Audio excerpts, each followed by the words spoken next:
հոյակապ հարց է, ես շատ կուզեի այդ հարցին պատասխանել։ Ուրեմն նախ ինչու ենք մենք այդ երկու տարբերակը դնում մի հարթության մեջ, որովհետև դա իրականում երկու եւ միակ իրատեսական բաներն էին, պլաններն էին, որովհետև այդ երկու պլանների հիմքում ընկած է այն կոնցեպտը, որ տարածքային ամբողջականության հարց Ադրբեջանի թող մենք կախված չենք հասցեագրում դրան, Լեռնային Ղարաբաղի անկախության հարցը դնում ենք առկախ, չենք անդրադառնում դրան, ստեղծում ենք մի հատ իրավիճակ, որտեղ դե ֆակտո ոնց որ կա այդ մարդիկ ապրում են, բայց խաղաղության պայմաններում։ Էսա, որովհետև գիտեք, գլխավոր հարցը Լեռնային Ղարաբաղի հետևյալն էր, դա Լեռնային Ղարաբաղի վերջնական ստատուսն էր։ Այդ հարցի շուրջ ադրբեջանցիները ու հայերը ուղղակի չեն կարող գալ համաձայնության։ Չկա, բնության մեջ չկա մի լուծում, որը միաժամանակ այդ հարցում լիներ ընդունելի եւ ադրբեջանցիների եւ հայերի համար։ Հետեւաբար միակ ռեալիստական, իրատեսական տարբերակը այդ հարցի լուծումը թողել կախված, բայց ստեղծել երկարատև խաղաղություն այլ հարցերը կարգավորելով։ Այսինքն այն ինչ որ արվել է 1997 թվականի փուլային պլանում եւ ինչ որ արվել է 2019 թվականի հունիսի պլանում։ Հիմա իսկ ինչով է լավ 97 թվականի փուլայինը, պարզ բանով։ Եթե 19 թվականի մայիսի պլանը դիտարկում էր Լեռնային Ղարաբաղը որպես օբյեկտ, ինքը ինչ ասում, Հայաստանն ու Ադրբեջանը ստորագրում են խաղաղություն, որով ապագայում Լեռնային Ղարաբաղը կարող է ինչ-որ հանրաքվեի միջոցով ձեռք բերի ինչ-որ ստատուս։ Այսինքն Լեռնային Ղարաբաղի համար ոչ մի ստատուս չի ճանաչվում այդ պահին բացի այն միջանկյալ կարգավորումներից եւ ասում են ապագայում կարող է լինի հանրաքվե։ Մինչդեռ 97 թվականի փուլայինը ստորագրում էին, գիտեք ով, Ադրբեջանը, Հայաստանը եւ Լեռնային Ղարաբաղը։ Այսինքն արդեն ստորագրման փաստով Լեռնային Ղարաբաղի կողմից հավասարազոր Հայաստանի ու Ադրբեջանի հետ Լեռնային Ղարաբաղը անմիջապես դառնում էր միջազգային իրավունքի սուբյեկտ, ճանաչված սուբյեկտ։ Դա նշանակում է, որ այդ կարգավորումը ճանաչում էր մեծ հաշվով Լեռնային Ղարաբաղի արդեն անցկացված անկախության հանրաքվեն։ Իսկ այս տարբերակը, ասում է, չէ, մի հատ էլ հանրաքվե պետք է անցկացվի։ Իդեպ Սերժ Սարգսյանը դրա մասին խոսում է, ասում է, բան այն հանրաքվեն մոռացել եք, հիմա նորից եք ուզում հանրաքվե անենք, չէ, այդ Պուտինի այդ նամակում գրել է դա։ Այդ դրանով շատ լուրջ բան է, շատ լուրջ տարբերություն կա։ Ճիշտ է, այն տարբերակում եկեք հանուն ճշմարտության ասենք, որ Քելվաջարն էլ պիտի հետայինք, բայց ամբողջ Լաչինի շրջանը պահում էինք, բայց այդտեղ միշտ կա, ոնց որ Ամերիկայում ասում են trade-off, դու մի բան տալիս ես, մի բան վերցնում ես։ Հիմա ես կարծում եմ, որ ավելի կարևոր էր Լեռնային Ղարաբաղի որպես միջազգային իրավունքի սուբյեկտ ճանաչումը, որտեղ դա շատ լուրջ քայլ էր Ղարաբաղի անկախության միջազգային ճանաչման ճանապարհին, քան ասենք Քելբաջարը պահել, բայց Լեռնային Ղարաբաղին դիտարկել որպես օբյեկտ, որը հələ եսիմ երբ կկայանա որպես սուբյեկտ։ Այսինքն դրա համար էս է իմ պատասխանը։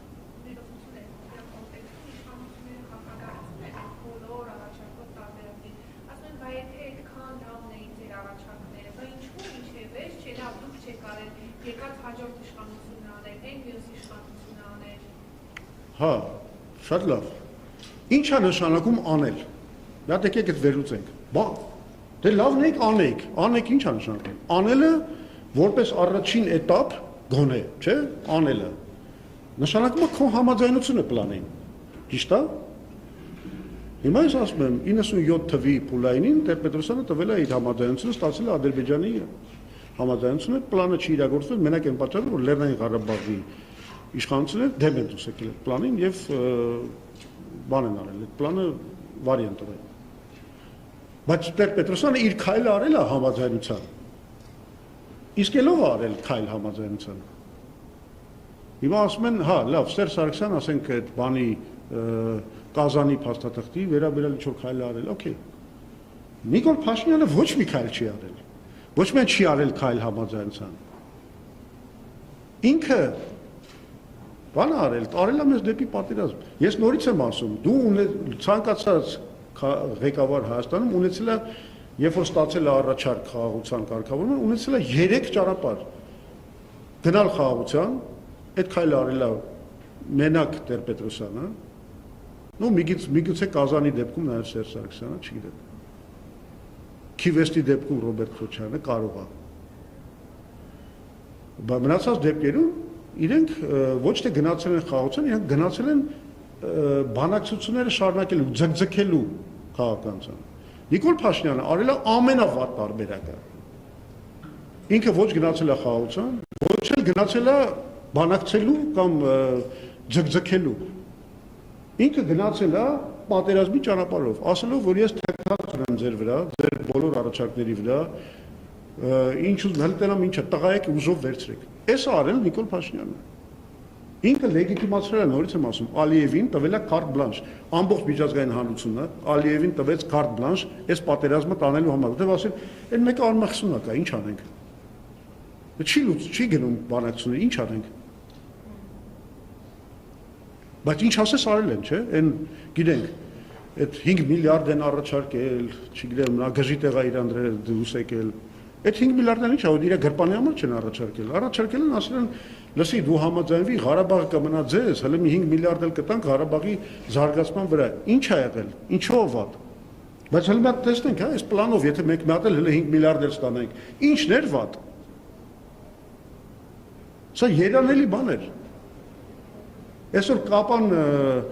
Գորիս ճանապարհը կլիներ, կգործեր։ Այսօր մենք չենք ունենա այդ վտանգը, ադրբեջանական զորքերը մեր սահմաններին չէին էլ մոտենա։ Ոչ Վարդենիսում այդ խնդիրները կունենայինք, ոչ Տավուշում կունենայինք, ոչ Ղափանում, ոչ Գորիսում, ոչ միտեղ մենք այդպես խնդիրներ չէինք ունենա։ Հա, ես իրեւ չգիտեմ, եթե հարցեր կան էլի, որտեղ, հա, խնդրեմ։ Անիա Բախյանը, ABC Media։ Պարոն Սուրաբյան, եթե հարցը կոնցենտ դիտարկել այլ կոնֆլիկտների համեմատությամբ, ապա կստացվի, որ թե Մոլդովայում, թե Կոսովոյում, թե Կիպրոսում բոլոր իշխանություններն են բանակցել են տարածքների վերադարձի հարցի շուրջ փոխադարձ շահերի ակնկալիքով։ Փաշինյանը հանձնեց տարածքներ ինչ ակնկալիքի կամ շահի դիմաց եւ որտեղ է իշխանությունը մանիպուլյացնում, որտեղ է ճիշտ ասում, երբ խոսում է բանակցային բաց ժառանգության մասին։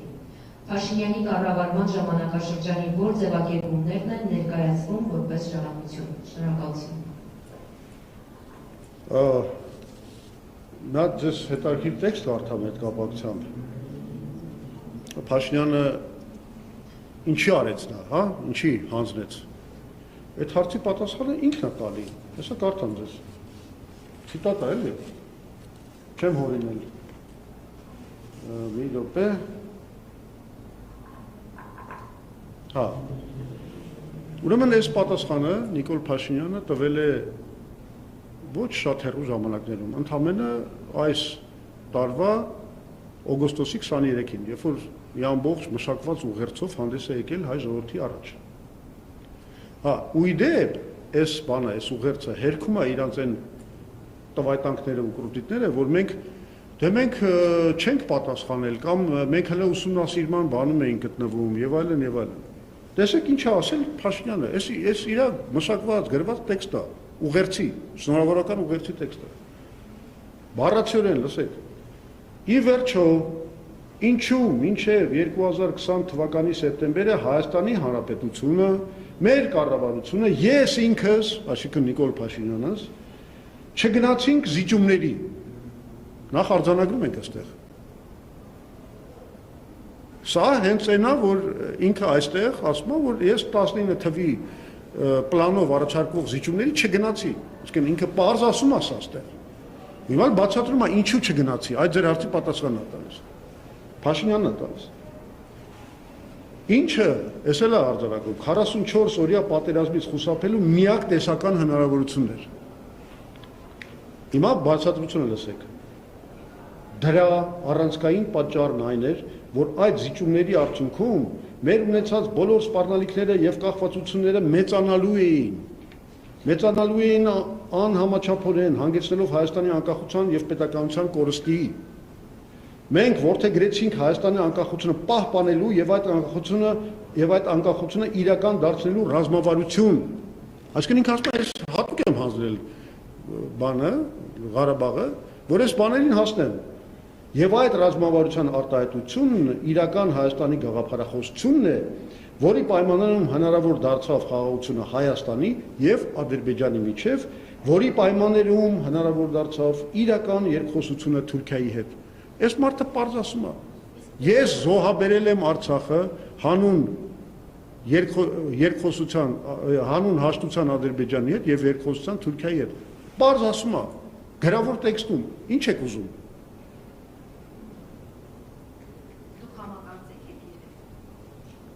Որ պետք է այդպես քայլի գնալ, թե որ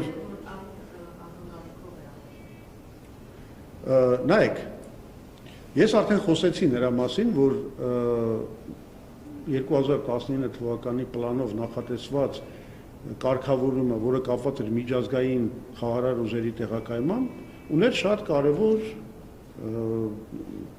մի հատ դրույթ, որ այդ միջազգային խաղաղարար ուժերի կազմը ստեղծվելու է երկու կողմերի համաձայնությամբ։ Այսինքն օրինակի համար, հա, թուրքերը կասեին, բանա, մենք ուզում ենք մասնակցենք, ասենք Հայաստանը կասեր, չէ, մենք ձեզ հանում ենք, վերջ։ Այսինքն երկու կողմերը վետոյի իրավունք էին ունենում։ Հիմա կարող է պատահի Նիկոլ Փաշինյանը հաշվարկել է, որ այդ ժամանակ, քանի որ Ռուսաստանն էր շատ ակտիվ, բոլորը համարում էին, որ խնդրի կարգավորման բանալին գտնվում է Ռուսաստանի ձեռքում, Միացյալ Նահանգները եւ Ֆրանսիան մի կողմ էին քաշվել, ըստ էության համաձայնվում էին Ռուսաստանի նախաձեռնությունների հետ, բայց դերակատարություն լուրջ չունեին։ Այսինքն կարող է Նիկոլ Փաշինյանը հաշվել է, որ այդ process-ում Հայաստանը ու Ադրբեջանը ստիպված են լինելու տալ համաձայնություն միայն ռուսական ուժերին, եւ դա կբերի մեր անկախության նվազմանը, քանի որ ռուսական ուժերը կմտնեն ռեգիոն։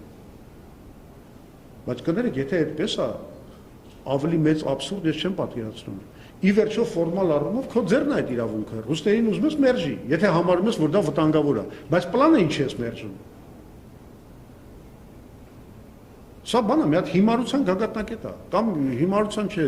դավաճանության, բայց քաղաքական առումով դավաճանության, ես ասում եմ, ոչ թե քրեական օրենսգրքի, մենք սրա մասին արդեն խոսացինք։ Սա դավաճան, ինքը պատստավ կա արել հայ ժողովրդին։ Ինքը մեր շահերը, այո, շահերին կարանք ասենք դավաճանել է։ Շահերին դավաճանելը քրեական բան չի, էլի, հոդված չի, դա ուղղակի դավաճանությունը շահերի նկատմամբ։ Հա, ինքը բան է, ինքը հայ ժողովրդին տարավ կախաղան, տարավ անձամբ եւ շարունակում է տանել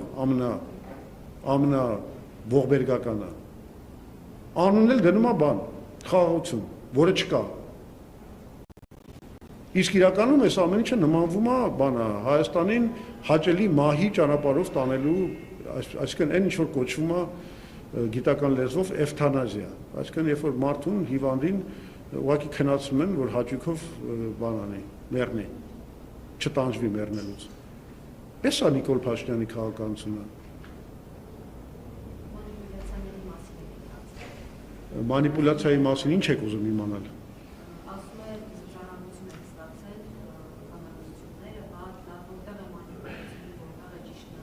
Չէ, բայց որ մոմենտում, ինքը ամեն րոպե մանիպուլյացիա անում, ձեզ կոնկրետ որ դրույթն է հետաքրքրում։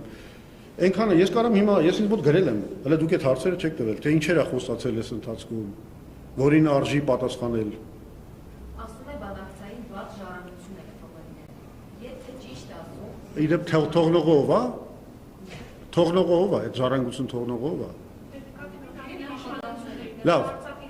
Okay։ Հիմա ես ամբողջ այս ասուլիսը առանցքային դարձրեցի այս ասուլիսի ընթացքում 2019 թվի պլանը, որը հիմա արդեն բոլորս կարանք ուսումնասիրենք, կարդանք։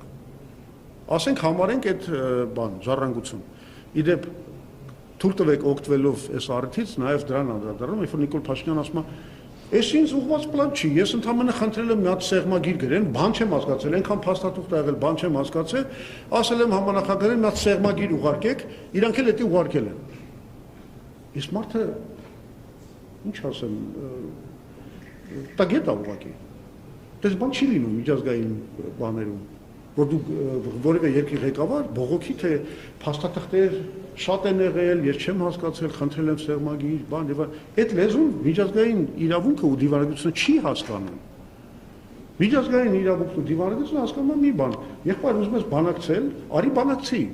ասա ինչ ես ուզում դնես կարգավորման հիմքում, մենք էլ քեզ առաջարկ անենք։ Իդեպ այդ հարցը, այդ սեղմագիրը, որ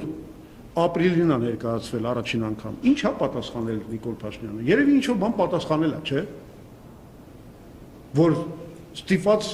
երկրորդ պլանն են ուղարկել։ Մի հատ էլ ուղարկել են ընդամենը մի քանի ամիս հետո հունիսին։ Ուրեմն այնտեղ process-ը չէ գնացել։ Ոնց կարող է պատահի, ասենք, բանը միջազգային այդ Մինսկի խումբը մի հատ պլան տա ապրիլին, մի հատ էլ հունիսին։ Ինչ է փոխվել այդ ընթացքում։ Ինչ են իրանք հանդես եկել նոր պլանները, որովհետև եղել են դիտողություններ, չէ՞, այդ պլաների նկատմամբ։ Ուրիշ տարբերակ չկա։ Այսինքն Նիկոլը էլի ստախոսությամբ է զբաղվում էլեմենտար։ Սեղմագիր, ինչ սեղմագիր։ Այսինքն դա բանա, դու կուրսերի ես ընդունվել միջազգային իրավունքի կամ միջազգային հարաբերությունների, այդ բաներն էլ քո քոչերն են, հա, տրեյներներն են։ Այսինքն համանախագահները դա բան է, մի հատ ձրիպտի դասեր տային Նիկոլ Փաշինյանին միջազգային իրավունքի, աշխարհաքաղաքական իրողությունների, դրա համար գնայր Աննայի նման Պեկինում սովորեր նոր գայր։ Դա ինչ հիմարություն է։ Պետության ղեկավարը ասում է, ես բանա, խնդրել եմ նա սեղմագիր գրեն։ Քեզ սեղմագիր չեն գրել, քեզ բերել են Մինսկի խմբի համանախագահության պաշտոնական առաջարկ Լեռնային Ղարաբաղի խնդրի կարգավորման վերաբերյալ։ Դու դրան պիտի պատասխան տաս։ Մենք այդ պատասխանները տվել ենք։ Իդեպ այդ հետարքիր է, ինչի չի հրապարակել։ Լևոն Տեր-Պետրոսյանը ժամանակին մեր արգոսնախարարություն գրավոր պատասխաններ է տվել եւ փաթեթային պլանին եւ փուլային։ Ռոբերտ Քոչարյանը տվել է դրա հրապարակված է, տվել է գրավոր պատասխան ընդհանուր պետության պլանին։ Իդեպ եթե հարցնեք Քիվեստի պլանի մասին, այդտեղ էլ ասելիք ունեմ։ Մարդիկ պաշտոնապես տեքստեր են ուղարկել։ Այդ ամենակարևոր բանն է դիվանագիտության մեջ, որ քեզ առաջարկ է արվում, դու պատասխանում ես, ինչն է այդ առաջարկի, ընդունում ես, չես ընդունում, որ դեպքում կընդունես։ Սեղմագրեր ոչ ոք ոչ մեկին չի ուղարկում։ Ինչ աշակու սեղմագիր, որը դու մի տարուց ավել ուսումնասիրում ես բերելով պատերազմ, հիմարի տեղ է դրել սաղես, բոլորին, ամբողջ միջազգային հանրությանը, իսկ իրականում հիմարը ինքն է, իսկական հիմարը ինքն է, սաղին հիմարի տեղ է դրել, բայց հիմարը ինքն է, որովհետև հավակնել է առանց իմացության, միջազգային իրավունքի, դիվանագիտության, աշխարհական քաղաքականության իրողությունների, առանց տիրապետելու որևէ էլեմենտար գիտելիքի, ինքը հավակնել է կառավարել մի ամբողջ պետություն։ Բարձունքը էս պիլներ։ Այսինքն մենակ հիմարությունը ու ապաշնորությունը ու տգիտությունը հերիք էր, որ այս արդյունքը ապահովենք։ Չի նշանակում, որ դավաճանության, պետական դավաճանության մոտիվացիան այդտեղ խառնված չի, բայց նորից եմ ասում, ապացույցներ դեռ չունեմ։ Էսա ինչ սեղմագիր, ինչ բան։ Ամերիկան համալսարան ես ընդունել, քեզ այնտեղ դաստան։ Սա ինչ հիմարություն է։ Չգիտեմ, էլի կան հարցեր, եթե հա,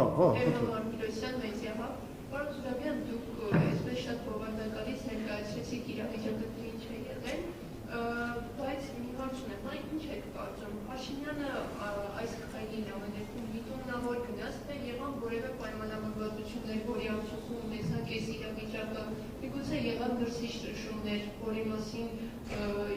երբում խոսվում է կամ հաստատվում երբում կամ հիշվում է եւ ձեր ասացի վերաբերյալ, երբ ասացիք, որ բանակցությունների չի գնացել շրջանը եղել երբ Ալիևն է համաձայնվել անգամ բանակցությունների, այսօր կառավարության նիստում Փաշինյանը խոսել այս թեմայի մասին ու ասել է մեջբերեմ, մենք երբեք չենք հրաժարվել բանակցել ԼՂ-ի հարցով, պրոբլեմը եղած խզումներ։ Պրոբլեմը եղած խզումներ։ Ինչ խզում։ խազումը հակամարտությունն է, բայց հա, գիտենք որ խնդրեմը հակամարտությունն է, բայց իրան պետք է լուծել։ Անդրադարձը այդպես է եղել։ Ոնց որ բան է էլի, դատարկախոսն է, խնդիրներ, տենց է ասում։ Հիմա ես իդեպ բերեմ ձեզ այն ապացույցը, որ խոստացա, որ Ալիևը համաձայն է եղել,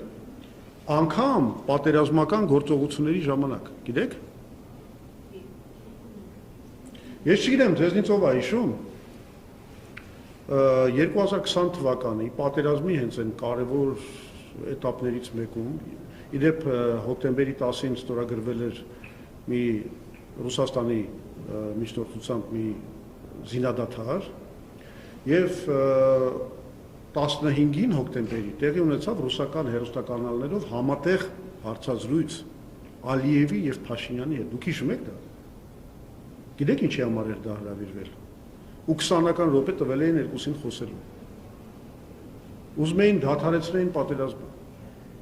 Եվ Նիկոլ Փաշինյանը ընդամենը մի բան պետք է ասել, որ ինքը համաձայնվում է այս պլանին, այս 19 թվականի պլանին, որ 5 շրջանը վերադարձնում ես ու բան ես անում։ Իրավիճակը անցնում է խաղաղության։ Այսինքն պատերազմի ժամանակ հոկտեմբերի 15-ին Փաշինյանին ասել են, որ դու այնտեղ պետք է այս հայտարարությունը անես, քո հավատարմությունը հայտնես այս պլանին եւ ամեն ինչ կանգնում է։ Մինչդեռ հա, ու այդ ժամանակ Ալիևը անում է դա։ Տեսեք ինչ է ասում Ալիևը։ Այդ կարակ հանեք այդ վիդեո բանը, տեսագրությունը եւ մի րոպե։ Սա Ալիևի խոսքերն են։ Այդ հերոստատեսության ժամանակ, պատերազմի ժամանակ, ասում է, առաջարկվում է ազատագրել Ադրբեջանի օկուպացված շրջանները փուլային պլանով։ Առաջին փուլում դա օկուպացված տարածքների հարավ-արևելյան մասն է, 5 շրջաններ։ Երկրորդ փուլում այն ինչ որ մենք արդեն խոսացինք, եւ վերջում ասում է եւ բանակցությունները Լեռնային Ղարաբաղի վերջնական կարգավիճակի մշակման ինքը նկարագրում է, որոնք պետք է համաձայնեցվեն կողմերի միջև։ Այսինքն ինքը ասում է, այս պլանը, որ ես նոր ներկայացրեց, ինքը ներկայացնում է։ Ասում է, ես դրան համաձայն եմ։ Փաշինյանը համաձայն է։ Իսկ Փաշինյանը ու այդ բանը միանգամից արձանագրվում է այդ հանդիպման ժամանակ։ Երբ որ ասում են, արդեն բանը, կարծեմ Սալավիովն էր, թե Կիսիլովն էր, ով էր բան։ Այդ հարցը ուղիղ տալիս է, ունի առաջադրանք Կրեմլից երևի կարծում եմ։ Հարց է տալիս, ասում է, դուք համաձայն եք այս հիմնարար սկզբունքների հետ պլանի, այստեղ կարևոր նրբություն։ Այդ ժամանակ այդ սկզբունքները կարգավորում են, արդեն կոչվում են հիմնարար սկզբունքներ։ Եվ ինչ է պատասխանում դրան Նիկոլ Փաշինյանը։ Ասում է, ես համաձայն եմ ԵԱԿ-ի հիմնարար սկզբունքներին, տերիտորիալ ամբողջականություն, ինքնորոշման իրավունք, ուզիչ։ Այսինքն ինքը ընդհանրացնում է, դուրս է գալիս այս կոնկրետ համաձայնության շրջանակներից, ընդհանրացնում է դեպի ինչ որ աբստրակտ սկզբունքներ։ Ու դա արձանագրվում է։ Կարամ ձեզ ումետարկրում մեջբերումն էլ ուղարկեմ, որ Փաշինյանը խուսափեց այդ պլանին համաձայնություն տալուց եւ գնաց դեպի ինչ որ ընդհանուր սկզբունքներ։ Հիմա հարց պատերազմի ժամանակ լավ այն ժամանակ չէիր հասկանում։ Այն ժամանակ կարծում էիր պատերազմ չի լինի, տենց էլ ասում է։ Դե մենք բանա թերագնահատեցինք, բանա միջազգային ռավաթի տակ դուրս չգա անդից։ Ասենք քո ապուշ խելքով տենց բան անցել։ Բայց արդեն պատերազմի մեջ, երբ որ քո բանակը շատ վատ վիճակում է, քեզ առաջարկում է այս պլանը ու դու էլի խուսափում ես, սա կներեք արդեն դիագնոզ է։ Կամ այն վարկածը, որի մասին շատ խոսեցիք։ Եթե կարելի է խզման վերաբերյալ Նիկոլ Փաշինյանը խզում է իրականում կարողանում է նրանց, որ իրական բանակցությունները, որոնք եղել են միջազգային հանրության հետ, դրանք այլ է եղել, իսկ հանրությանը տարիներ շարունակ այլ բաներ ներկայացրել։ Այսինքն ես շատ ներողություն եմ խնդրում 97 թվին պատերազմ թե խաղաղություն հոդվածում Տեր-Պետրոսյանը բաց ներկայացրեց, թե ինչա քննարկվում բանակցությունների մեջ եւ ինչ զիջումների է պետք գնալ, փոխզիջումների է պետք գնալ։ Ինչ է հիմա ձևեր թափում։ Այն որում նույն Փաշինյանն է, որը 2008 թվականին ասում էր, որ մեր թիմը, Տեր-Պետրոսյանի թիմը, դա այն մարդկանց թիմն է, ով կիսում են այդ հոդվածի դրույթները։ Այդ ինքն էր ասում։ Հետո դառավ ամենամեծ ոչ մի թիզականը։ Հիշում եք, երբ որ 16 թվականին են ՊՊԾ-ի գնդի գրավման այդ օրերին, որ գնաց ասեց Սերժ Սարգսյանն ու Լևոն Տեր-Պետրոսյանը դավադրություն են գործում հայ ժողովրդի թիկունքում, համաձայնվելով 5 շրջանը վերադարձնել բանին, Ադրբեջանին։ Խոսքը գնում էր այս պլանի մասին, որը հիմա բացահայտվում է, որը երանելի բան է։ Ինչի մասին է խոսքը։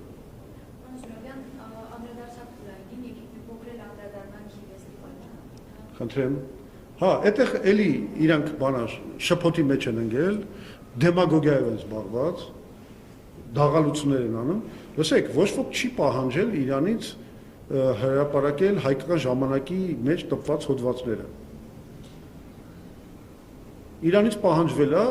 պաշտոնական առաջարկները միջազգային Մինսկի խմբի համանախագահության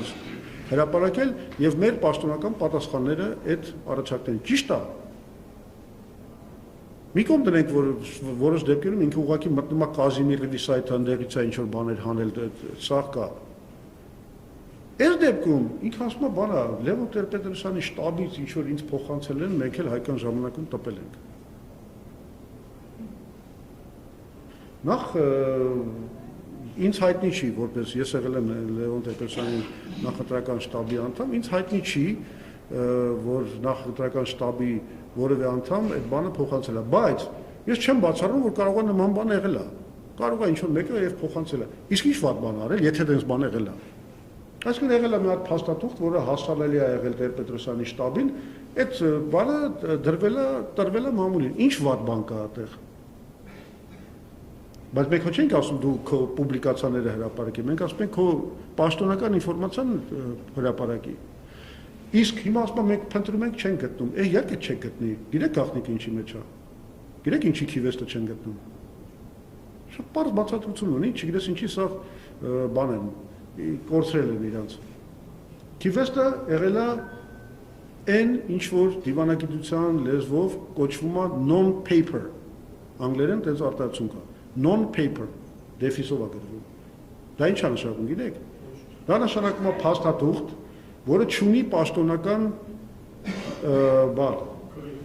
կարգավիճակ, այսինքն դա չի ստորագրված կոնկրետ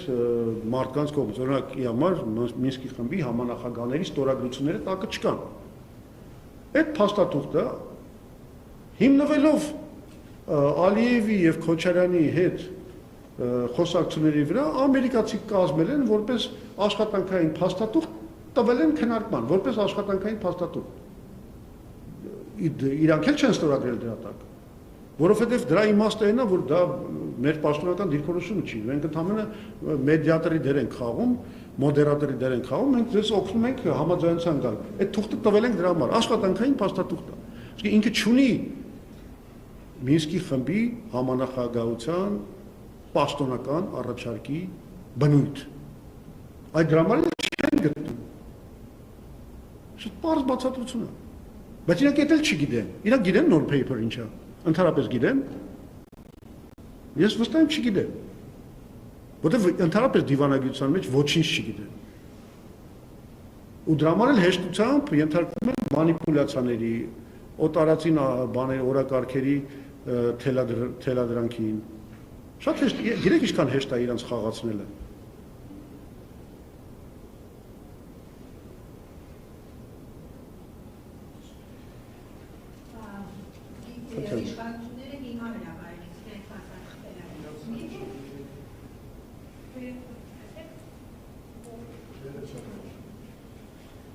Իշխանությունները հիմա հրապարակեցին փաստաթղթը, եթե չեն աշխատել, որ այդ փաստաթղթերի հիման վրա կարող են հնչել մեղադրանքներ, որոնք նաև դուք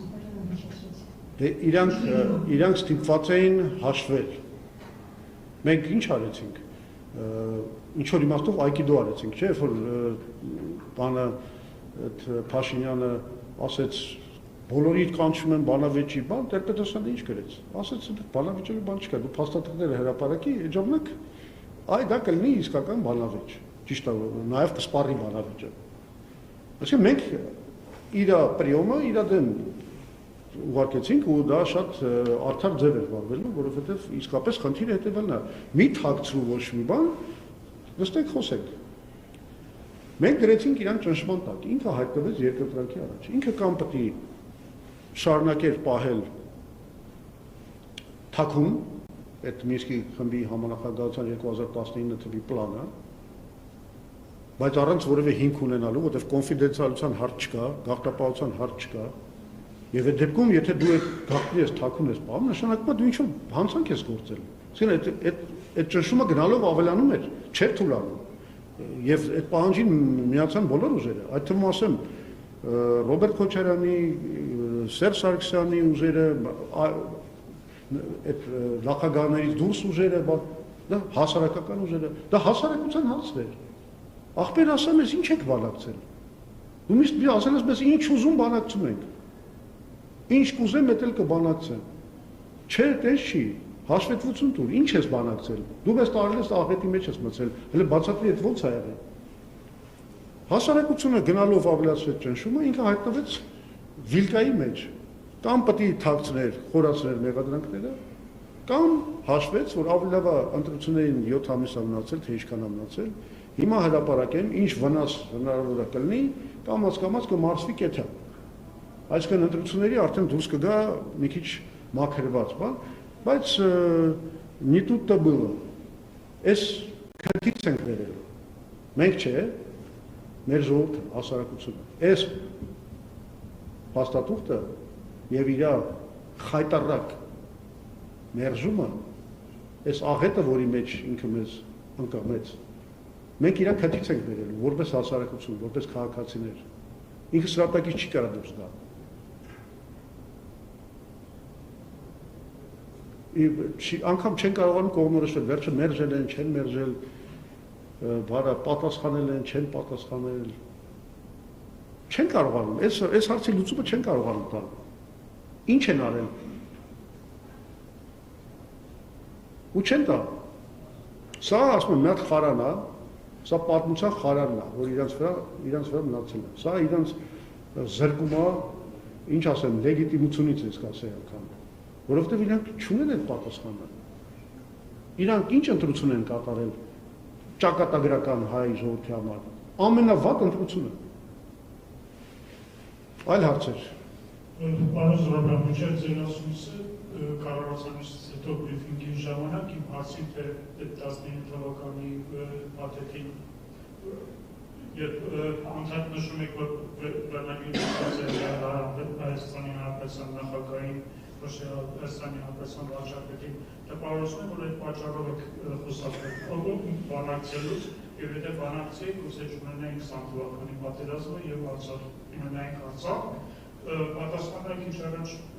մեծ հեղափոխը հնչեցրեց, ձեզ եմ ուզում ասել, ձեր տպավորությամբ կամ ձեր տեղեկատվությամբ,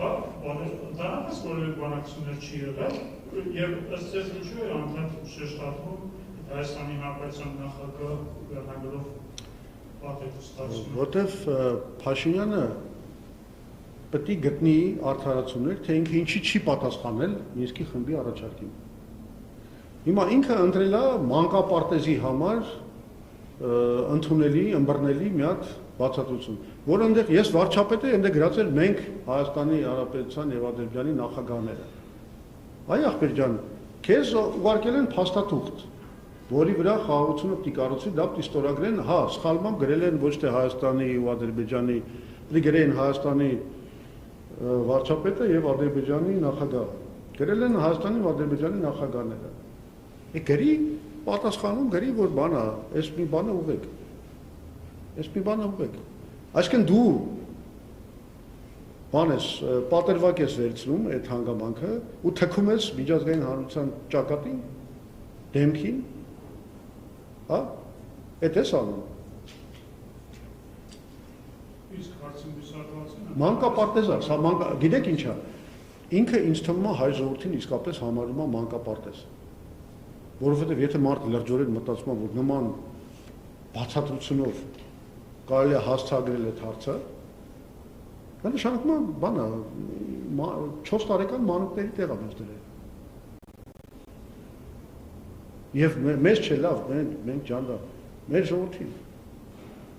Այս ինչ մակարդակը։ Ախպեր գրի բանը, ես վարչապետ եմ, այս տեքստում ես փոփոխություն մտցրել։ Եվ այդ էր թերությունը պլանի։ Պլանի թերությունը այն էր, որ գրած է նախագահ ոչ թե վարչապետ, ուրիշ թերություն չկար, իսկ եթե կներեք թերություն չկար, կային միայն առավելություններ, ինչը ես հիմա ապացուցեցի։ Դու առաջինը պիտի գնայր ասել, եղբայր եկեք շուտ անենք, ուղղակի ես սխալը մի հատ ուղղեք, բան անենք, տանենք շուտ հարցերը լուծենք։ Հիմարի տեղա դրել մեզ բոլորիս ինչ անում։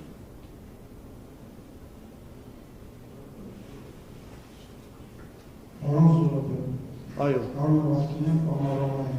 Այո։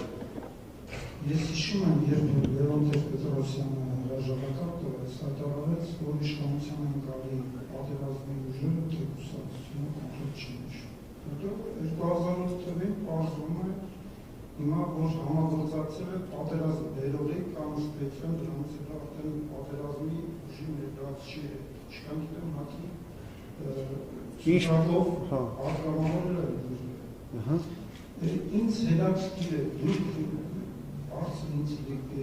իրոք շրջահայաց, դու չեք տեսնում, դու հետեք համագործակցության ժամանակ, թե հետագայում ինչպես ասացիք, դու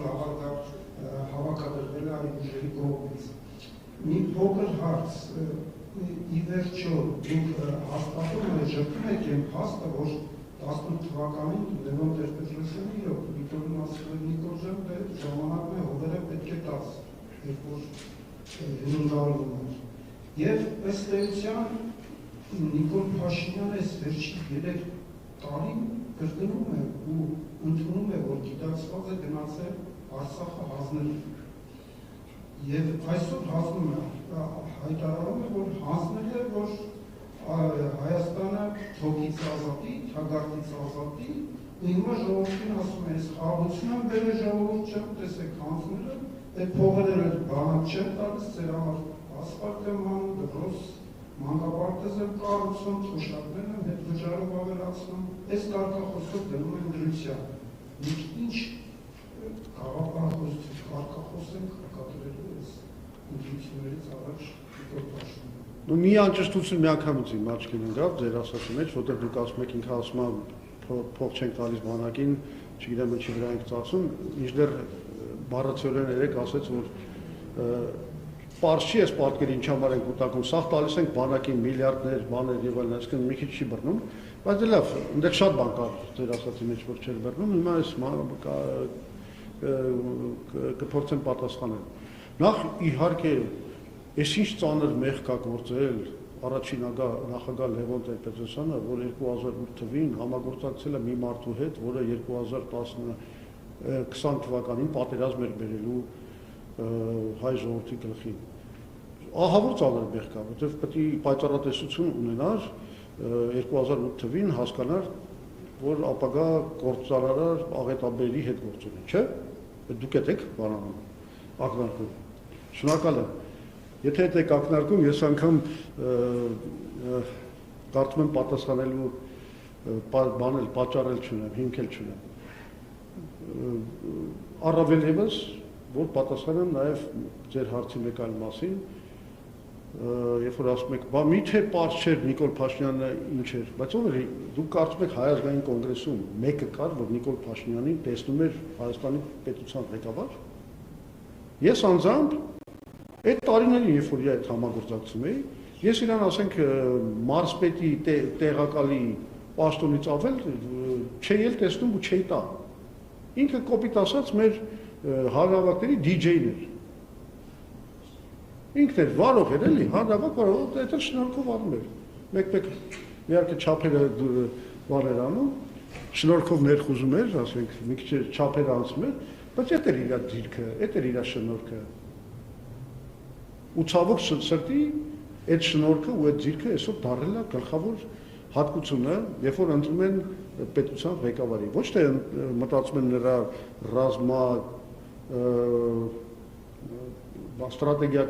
ռազմավարական կարողությունների մասին, ոչ թե մտածում են նրա, ասենք, միջազգային հարաբերություններում ինչ-որ բան հասկանալու, աշխարհակական իրողությունները հասկանալու, ոչ թե մտածում են նրա վճռականության մասին, ռեֆորմներ անցկացնելու ունակության մասին, չէ, ասում են լավ է շշպռում, լավ չոտկեց, լավ, չգիտեմ ինչ արեց, կոխեց, եւ այլն եւ այլն։ Ահա, այդ ամեն ինչը Նիկոլը կարողանում է լավ անել, այդտեղ բանա ճիշտ է, ստիպված մենք էլ պիտի այդ մրցենք այդ հարցում ու կանենք, բայց հարցերն է, որ ով էր իրան տեսնում պետության ղեկավար։ Մենք տեսնում ենք, Հայ ազգային կոնգրեսը երբևիցե ասել է, որ Նիկոլ Փաշինյանը տեսնում է պետության ղեկավար, այդպես բան մեզնից լսել եք։ Մենք իրան իր ընտրաշավում մասնակցել ենք, մենք իրան աջակցել ենք։ Դա մղձավանջային երազում մենք չենք տեսնի, որ Նիկոլ Փաշինյանի նման մարդը կարող է լինի պետության ղեկավար։ Չի մասում եք խոսում։ Հա, միտինգների DJ, հա, կարա, լավ էր, բայց չէր համոզում, որպես այդ դերում իր պրոֆեսիոնալիզմը ձեր համար համոզիչ չէր, շատերի համար համոզիչ չէր։ Այդ գործում լավ է, չէ՞, ձիրք ունի, շնորհք ունի։ Մանիպուլյացիայի, խաբեության, ստորության, սաղին կրուտի տանելու, այդ հարցերում ֆանտաստիկա է։ Ուղղակի այն ժամանակ ինքը Տեր-Պետրոսյանի սիստեմի մեջ էր, իրան չենք թույլ տալիս մանիպուլացնել, ստորություններ անել, բան անել, խաբեությամբ զբաղվել։ Երբ որ ինքը դառավ ինքնուրույն լիդեր, բոլոր չափերը ու սահմանները անցավ։ Ինչ է եղել։ Հա, պայծառատես չէր Տեր-Պետրոսյանը 2008 թվականին, այդ չկան, այդ լավ, դրա համար կարող ենք ներողություն խնդրենք։ Վերջ, հա։ Էլի հարց կա։ Հա, ո՞րն է։ 18 թվականը երբ մաքրեց Նիկոլ Փաշինյանը իրոք առանձնացավ, իրոք առաջարկել Հա, ինչ լավ է հիշեցրիք։ Այս հարցի պարզաբանում այնքան ենք տվել։ Ուրեմն իրականում Տեր-Պետրոսյանը դիմել է 3 խնդրանքով։ Ինչ խնդրանքով, դիտողությամբ խնդրանքով, իր համար շատ կարևոր պետության համար կարևոր բաներ արվել։ Մեկը եղել է այս, որ ինքը ասել է դու հրապարակի Սերժ Սարգսյանի կողմից ստացած վերջի փաստաթուղթը։ Շատ կարևոր է, որ դու այդ պլանկան տնես եւ դա քեզ կօգնի հետագայում, ասենք, ավելի հեշտությամբ լուծել հարցերը կարգավորման հետ կապված, նաեւ բոլորը կտենան ինչ ժառանգություն է ստացել։ Սա մեկ։ Իդեպ Տեր-Պետրոսյանը այդ բանը արել էր նաև 2007 թվականին, դուք գիտեք, 2007 թվականին ինքը հրավիրել էր ամերիկյան դեսպանին, ասել էր, որ հիմա անկախ նրանից ով կդառնա նախագահ 2008 թվականին, Սերժ Սարգսյանը թե ես, ճիշտ կլինի, որ այդ մադրիդյան սկզբունքները հրապարակվեն։ Այսինքն ֆիքսվի, որ դա պաշտոնական բան է, որից հետո նոր նախագահին ավելի հեշտ կլինի կարգավորման ուղղությամբ գնալ։ Եվ արեցին։ Առաջին անգամ հրապարակվեցին այդ սկզբունքները 2007 թվականի դեկտեմբերին։ Այդ հանդիպումներից հետո այդ Տեր-Պետրոսյանի բանն էր։ Նույն բանը իրան ասել է հեշտացնենք այդ process-ը կարգավորման, որ նաև որ հանրությունը իմանա ուրա գնում եւ այլն եւ այլն։ Հիմա սա մեկ չարեց, ասեց ինձ ոչ մի նոր բան չասեց եւ այլն, չարեց։ Հետո մի անգամ արդեն կապանի բանի ժամանակ, տեսեք, այդ հանդիպումը 18 թվին էր, իսկ ինքը կապանի 20 թվին հրապարակեց Կրակովյան փաստաթուղթը, ոչ թե այն վերջի բանը փաստաթուղթը։ Չնայած հա կարող է Կրակովյանն էր վերջինը, լավ, հրապարակեց դա, բայց ինչքան ուշացումով եւ այլն եւ այլն։ Երկրորդ խնդրանքը ո՞րն էր, դա խնդրանք չէր, խորհուրդ էր, որ դու շատ խաթարել ես քո հարաբերությունները Ռուսաստանի հետ։ Անվստահելի ես իրենց համար դառել։ Պետք է Ռուսաստանը պետք է սիստեմային աշխատել, նախարարությունների միջոցով, տարբեր բաներ, դու ամեն ինչ դադարեցրել ես։ Գնա այդ հարաբերությունները թույլ տրվի, որ ինքը վերադառնա հայրենիք։ Դա էլ մերժել է Նիկոլ Փաշինյանը։ Էս է եղել։ Ուրիշ ոչ մի բան դեռ չի քննարկվել, ինչ հողեր հանձնի, մի հանձնի։ Այդ Նիկոլին պիտի հավատանք, որ ամեն րոպե սուտ է ասում։ Ինչ Ես ասեմ, հենց այդ պատճառով, որ ինքը այդքան սուտ ձևին, այդքան կեղծ ներկայացրեց այդ հանդիպման արդյունքները, Տեր-Պետրոսյանը իր հետ էլ ոչ մի անգամ ոչ հանդիպել է, ոչ էլ ուզում է հանդիպել։ Որովհետև գիտեք, մարդիկ կան, որոնց հետ հանդիպելը միայն վնասակար է։ Եվ քեզ համար, եւ երկրի համար, այ Նիկոլ Փաշինյանը դες մարդկանցից մեկն է։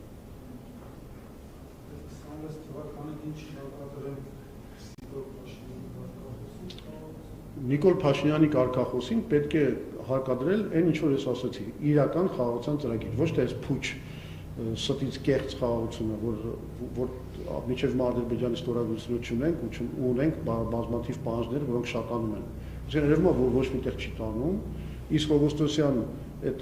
հռչակագրով ստեղծվում է տրիպ միջանցքը, որը ունի շատ միակողմանի աշխարհակական առումով, շատ միակողմանի սպասարկում Իսրայելի շահերի, Միացյալ Նահանգների եւ անտեսում է Իրանի, Չինաստանի, Հնդկաստանի եւ Ռուսաստանի շահերը։ Ընդ որում նաեւ սահմանափակում է մեր ինքնիշխանությունը, որովհետեւ երբ որ դու գալու ես մի խաղաղության, որի հետևանքով լոգիստիկ բացարձակ կախվածության մեջ ես հայտնվում Ադրբեջանից, դա խաղաղություն չի, դա բան է, ինչ ասեմ, վասալային պետություն, դա ադրբեջանացում է։ Դա որ մենք ասում ենք, պետք է, հա, ու իդեպ նաև ասում ենք, որ սա նաև բան չունի, ապագա չունի այս խաղաղությունը, որովհետև դու վերածում ես այս միակողմանի լուծումով, Հայաստանը վերածում ես պրոքսի պատերազմի թաթերաբեմի։ Հետևաբար մենք ասում ենք, եթե մենք ինքնիշխան պետություն ենք, մենք այս մեր ձեռը դիվերցնենք եւ Սյունիքը, Զանգեզուրը, որը աշխարհակահաղական նշանակություն է ձեռք բերել որպես տրանզիտային մի կարևոր տարածք, մենք այդ բանը պիտի ծառայեցնենք ամբողջ աշխարհին եւ ընդ որում հաստատելով աշխարհակահաղական բալանս։ Եվ ամենակարևոր հարցը որ դիլուծենք այդ առումով, կառուցենք բանի Հայաստանը Իրանին կապող երկաթուղի։ Ներգրավելու ասացի արդեն BRICS երկրներին։ Այսա արդեն խաղաղության ծրագիր է։ Ալտերնատիվ ծանրակշիռ մեր ինքնիշխանությունը ու անկախությունը ապահովող, մեր իսկապես տրանզիտային հաբ դարձնող, այս է ծրագիրը։ Այս լոզունգով գնանք, մենք այդ մոնոպոլիան, խաղաղության կեղծ մոնոպոլիան, որը Նիկոլը ձեռք է բերել, մանտրայի նման ամեն օր խոսալով խաղաղության օրակարգի մասին, մենք Իրանին կզրկենք այդ մոնոպոլիայից եւ իրավամբ կզրկենք, որտեղ ինքը խաղաղության մասին է խոսում։ Խաղաղության օրակարգի մասին խոսել է միջև պատերազմն էլ, դա էլ ձեզ կարող եմ այդ սաղ փաստերը ապացուցել։ Ինքը խոսում է խաղաղության օրակարգ, բայց ոչ ոք այդքան շատ պատերազմ չի բերել Հայաստանին, ինչքան բերել է Նիկոլ Փաշինյանը։ Այս փարիսեցիությունը կեղծավորությունը իր։ Մենք պետք է բացահայտենք։ Իսկ պիտի բացահայտենք, այո, մեր իրատեսական ալտերնատիվ պլանով, որը դա անգամ կարելի ասել ալտերնատիվ չի։ Ինքը ալտերնատիվ պլան չի, ինքը միակ պլան է խաղաղության, տևական, իրական խաղաղության միակ պլանն է։ Դե լավ, շնորհակալություն համբերության համար, լավ եղեք, դեպի պայծառ